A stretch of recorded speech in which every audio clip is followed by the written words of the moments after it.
पैसा कितने तरीके से आता है? पैसा दो तरीके से आता है, ठीक है। पहला तरीका तुम्हारा हो गया कि तुम अपने घर से पैसा ले आया। पहला तरीका क्या हुआ? अपने घर से पैसा लेके आया। जो अपने घर से पैसा लेके आया, that is called capital. Keep it mind. जब तुम अपने घर से कुछ भी लेके आते हो, कुछ भी, पैसा गलती से बोल दिया, सॉरी माफ करना, पैसा नहीं बोलना चाहिए, कुछ भी लेके आते हो अपने घर से बिजनेस स्टार्ट करने के लिए, that is called capital. That is called capital. It means what? Suppose I brought my personal chair into business, whether it is called capital or not. Capital. Yes, it is a capital. Suppose a residential building which occupied by me, later on used in business. Now, whether it is capital or not? Capital. Yes, it is capital. Rupees 1,50,000 exist in my saving account of SBI. I brought that money and invested in my business. Now, whether it is capital? Yes. Yes, it means capital may be cash, furniture, मतलब कुछ भी हो सकता है capital. घर से कुछ भी लाया, कैपिटल। बात समझ में आया? ठीक है। अब जो कैपिटल लाया, तो सर ये ऑब्लिगेशन कैसे हो गया? ये कैपिटल ऐसे जाके ऑब्लिगेशन कैसे हो गया? तुमको बताए थे ना, हम दोनों जुदा जुदा। कौन जुदा? बिजनेस एंटिटी और मालिक। अगर मान लो कि हम मम्मी से पैसा लाए, अब बिजनेस पे लगा दिए, तो मम्मी बोलेगी नहीं, तुमने जो बिजनेस में देखो इधर, तो बताए क्या थे? Capital.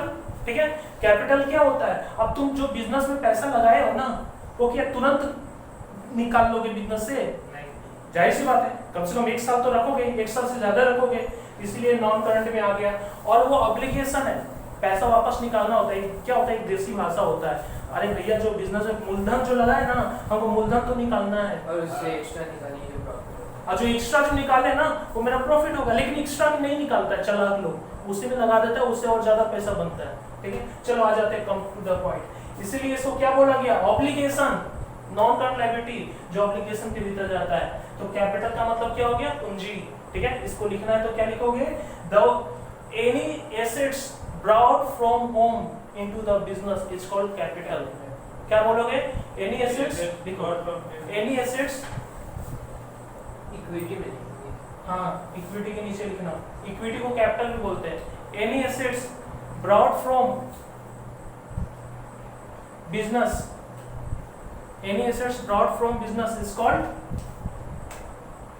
capital. Brought from business मतलब sorry गलती बोलते। any assets brought from home invested in business.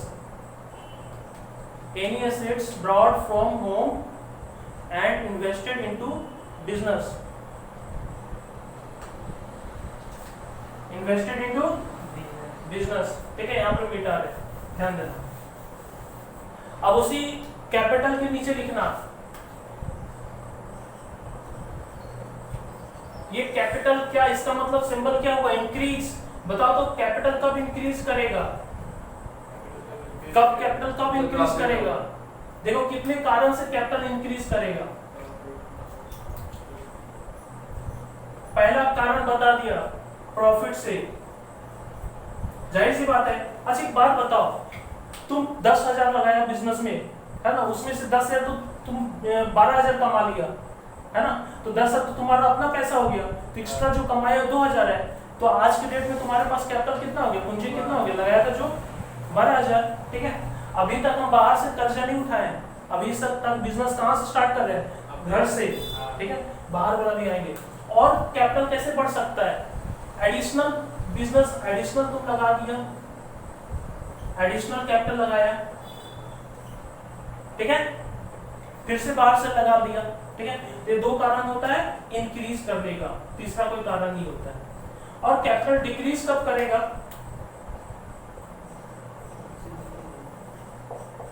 ये बहुत हार्ड लग रहा है क्या?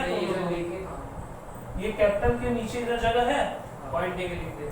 हाँ उसी के नीचे होगा, उसी के नीचे। ऐसे डायग्राम बनाना जैसे हम बना रहे हैं। कैपिटल डिक्रीज कब कब करेगा बताओ, जल्दी बताओ। लॉस होगा तब। हाँ लॉस होगा सबसे पहली बात लॉस होगा तो तुम्हारा कैपिटल घट जाएगा, कॉमन सेंस वाला बात है। दूसरा कब घटेगा, उल्टा इसका कर दो, तुम इसमें क्या किया, मांगे पैसा लगाया। ड्राइंग। और जब तुम पैसा निकालोगे तो उसको क्या बोलते हैं, ड्राइंग।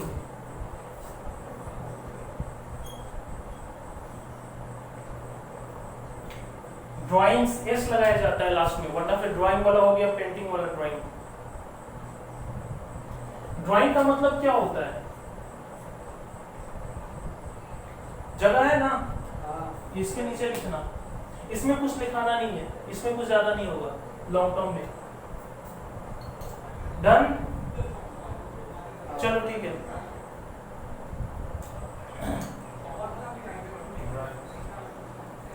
देखो ड्राइंग्स का मतलब क्या होता है, कुछ भी तुम पर्सनल खर्चा के लिए बिजनेस से पैसा निकाल लिया, ठीक है, तो तुम क्या निकाला, पूंजी निकाला ना। जैसे मान लो कि हम 12,000 बिजनेस 10,000 से बिजनेस स्टार्ट किए थे, अब क्या हुआ, मेरे को क्या करना है, हमको घूमने जाना है, अब किससे पैसा मांगे, तो हम क्या क्या किए, 2,000 उसी बिजनेस से निकाल लिए, तो मेरा बढ़ गया कैपिटल, है ना। तो इसको हम क्या लिखेंगे, लिखो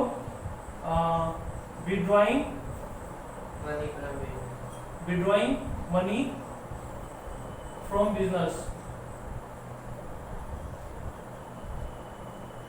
फॉर, नहीं दिख रहा है तो हम बोल दे रहे हैं, तुम लोग सुन के लिख लेना।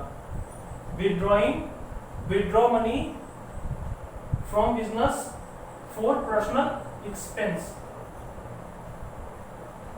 उसको ड्राइंग बोलते हैं। Withdraw money from business for personal expense, that's it. Okay चलो इक्विटी खत्म हो गया। लॉन्ग टर्म, अच्छा एक बात बताओ एक बात बताओ, अभी तक हम बिजनेस कैसे स्टार्ट कर रहे थे, घर से पैसा लेके आए, घर में पैसा सफिशिएंट नहीं है, बाहर से लोन ले सकते हैं, फ्रेंड से मांग सकते हैं, है ना, वो जो होगा ना बहुत ही खराब कर्जा होता है, ठीक है, वो तो देना ही पड़ेगा। लेकिन बिजनेस उससे भी चलता है, सिर्फ घर से पैसा लेने से चलेगा क्या। तो लॉन्ग टर्म लोन यानी कि जो लोन 1 साल से ज्यादा के लिए होता है उसको बोलते हैं बैंक लोन। इसका एग्जांपल लिखना, bank loan. Loan from friends, कभी कभी फ्रेंड्स से भी मांगा जाता है। Loan from friends, relatives. Long term loan example दे रहे उसी के नीचे लिखो ना। लॉन्ग टर्म डेब्ट क्या समझे, डेब्ट का मतलब लोन होता है, कर्जा होता है, ठीक है। तो पहला बैंक लोन हो गया, लोन फ्रॉम फ्रेंड्स हो गया। एक और होता है लॉन्ग टर्म लोन जो तुम लोग को बाद में समझ में आएगा, डिवेंचर। अब तुम लोग डिवेंचर वर्ड बोलने से तुम लोग अटपटा लग रहा होगा, बट कीप पेशेंस, इसको हम समझाएंगे, बाद में समझाएंगे, अभी समझाएंगे भी तो समझ में नहीं आएगा। उसके ऊपर स्टार लगा दो, जो जो स्टार लगाने बोल रहे हैं उसको बाद में समझाया जाएगा। डिवेंचर,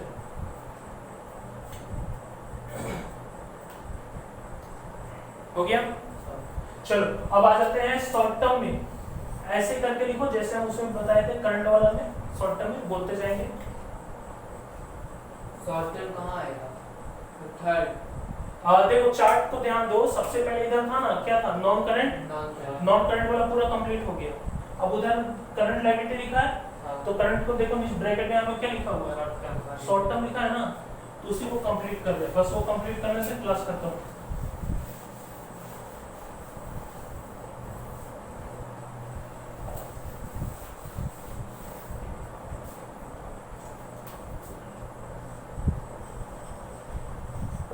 करंट लायबिलिटी जिसको हम बोलते हैं शॉर्ट टर्म भी बोलते हैं।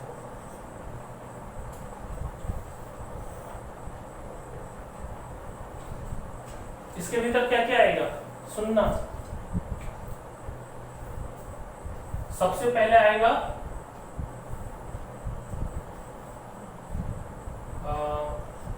Outstanding expense. एक बात बताओ,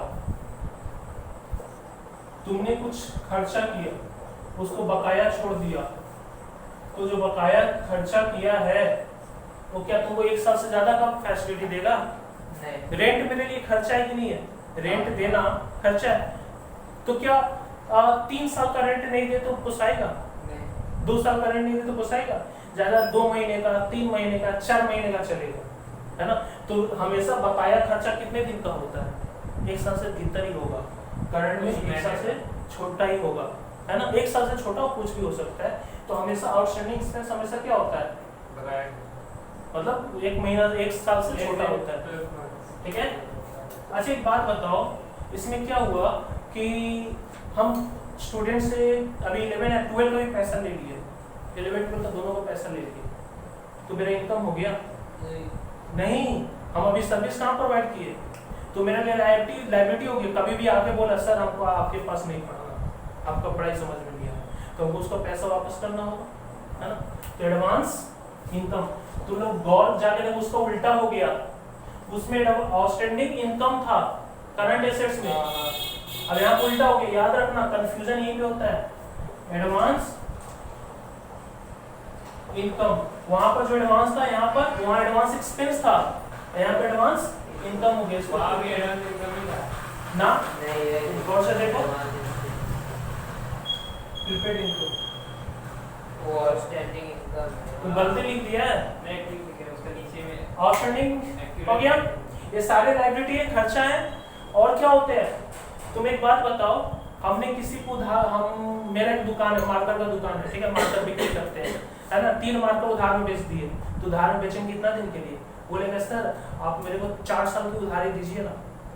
कोई नहीं लेगा। क्या करेंगे उसको? जूता से मार के भगाएंगे, है ना? तुम दुकान में किसी को 1 साल से ज्यादा की उधार देगा? उधार देते ही नहीं जब जो है पापा से। तो देखो इधर, उसको क्या बोलते हैं? इसको उधार में सामान बेचते हैं, उसको क्या बोलते हैं? क्रेडिटर।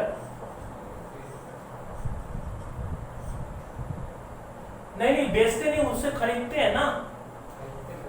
अरे हम उल्टा बोल दिए, हम जिसको उधार में बेचे वो तो मेरा कस्टमर हो गया, वो तो डेटर हो गया। हम जिसे उधार में खरीद के लाए, समझा? जैसे हम खरीदते किसी और से उधार से लेके आए, वो बिक्री करे। क्या बोला?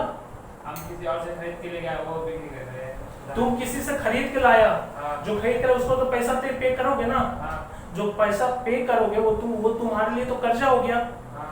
तो उसको तुम क्या बोलोगे? उस आदमी को क्रेडिटर बोलोगे, हाँ। इसको हम सप्लायर बोलते हैं। अच्छा लगेगा, है ना? The person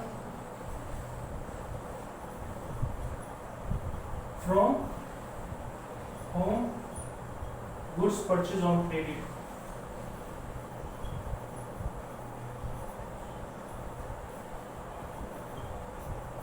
The person from whom goods purchased from credit, ठीक है?